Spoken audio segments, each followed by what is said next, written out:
me show you how to understand this framework. So you have democracy, and then you have autocracy. These are your two poles. And this is the binary of the entire Wilsonian order and the entire rules-based international order.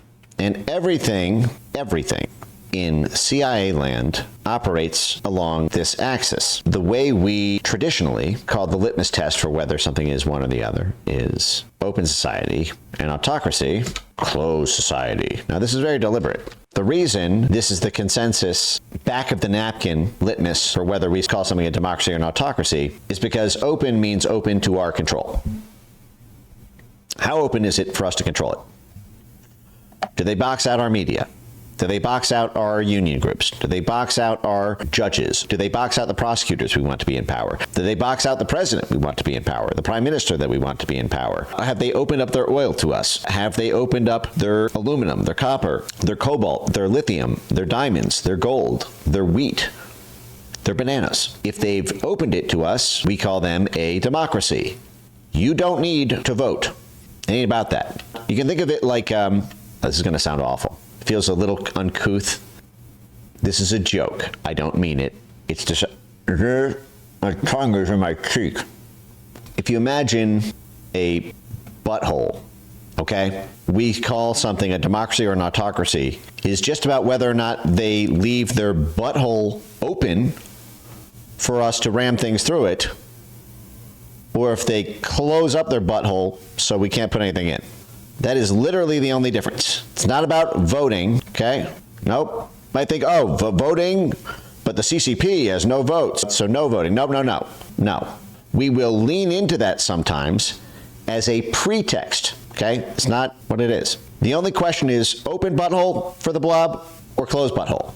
If they close their butthole, we send in the following agencies to open it up. If a country closes its butthole, and we therefore designate it an autocracy, it's oppressing its institutions, it's oppressing its people, that is what creates the predicate to descend on the autocracy and then shift it from a closed butthole to an open one. Okay? These guys are not allowed. They are not allowed to go here. This is not allowed. So what happens if you have a country like Hungary with Viktor Orban, or a country like Poland with the PIS party, or a country like Brazil with Bolsonaro, or a country like Italy with Matteo Salvini, India with Modi, or a country like the United States with Trump? They can't argue the election was illegitimate. They can't argue there's no democratic mandate. They have to create a middle ground called an illiberal democracy. It's a smaller node. It's somewhere halfway between democracy and autocracy. So the idea behind the CIA action is that you are taking a red thing and you are blue shifting it. You're transitioning it to democracy. That's why they call it democratic transitions.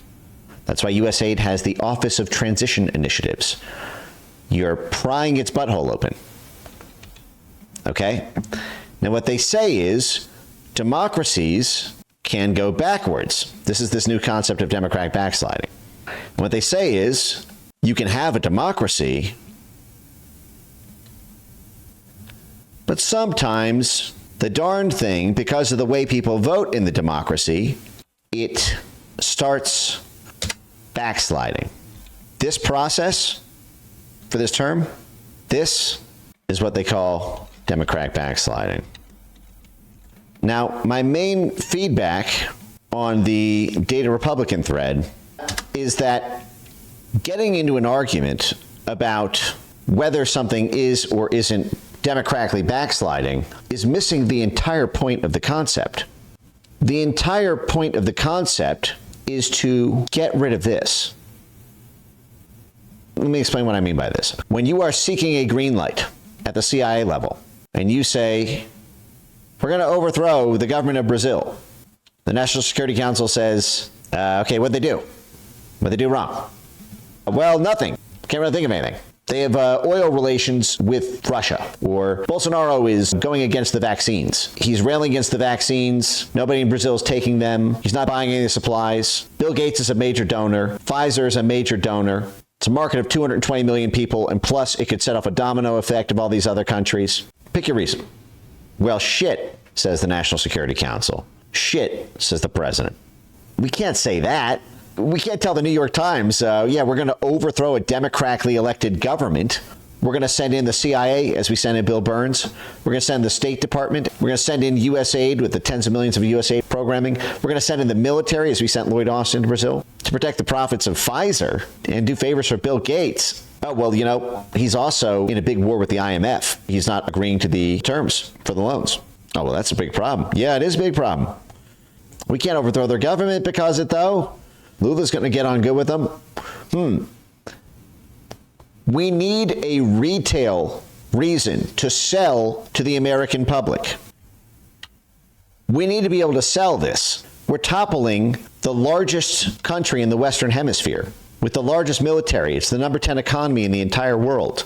This would be a massive scandal if we just called them a straight-up autocracy and just regime change them as an autocracy. So we need a way to sell this to justify U.S. aid going into what is ostensibly an already open butthole. These people are only allowed to go into closed buttholes to pry them open. If it's an open butthole, then they're good. The problem is we've created this thing, the semi-puckered asshole. That's what illiberal democracy means. Illiberal democracy just means semi-puckered asshole. So we are not allowed to use these on full-fledged democracies, but we always use them against autocracies. So how do you get the green arrow? Green means green light here. What you do is you simply say that the democracy is backsliding towards illiberal democracy, and so we're going to use less of the State Department resources, less CIA action, less U.S. aid funding than we would in the case of an autocracy. But yeah, it's still a threat to democracy because it's halfway to an autocracy. And then this gets them the green light, the authorization, and what they do is they just crank that up to 11 anyway and treat it like it's an autocracy anyway. And then from there, they can shift the illiberal democracy, a semi-puckered butthole, to a fully open one. Does that make sense? So this concept of an illiberal democracy is simply, democratic backsliding is what gets you from here to here, and therefore allows this.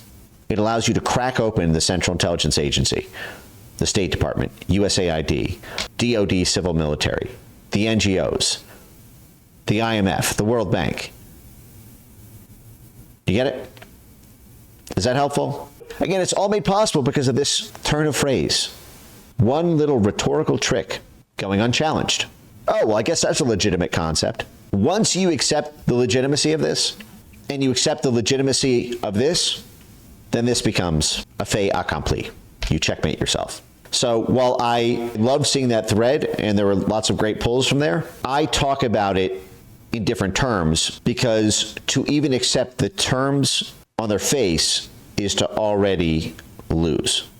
So I go upstream of the debate they want to have and say, no, actually, this concept entirely is illegitimate. Notice I did the same thing in the censorship debate. I don't go into, well, what is true? What is disinformation? What isn't disinformation? What is misinformation? No, I went upstream of it. I said it's censorship. Don't give a shit. You want to get in all these fine little layers about malinformation? How about this? The entire concept of the field of disinformation studies is illegitimate and will not receive a single fucking dollar of federal funding. Now go ahead, have your little academic debates about democratic backsliding, toxic conversations being a signal of democratic backsliding, the unfettered spread of election disinformation being one of the classic hallmarks of democratic backsliding. Go ahead, because I've moved the debate upstream of that. You can debate yourself while at the legal and regulatory and funding level, We don't give a flying fuck about that distinction because we know what the whole thing is. Make sense?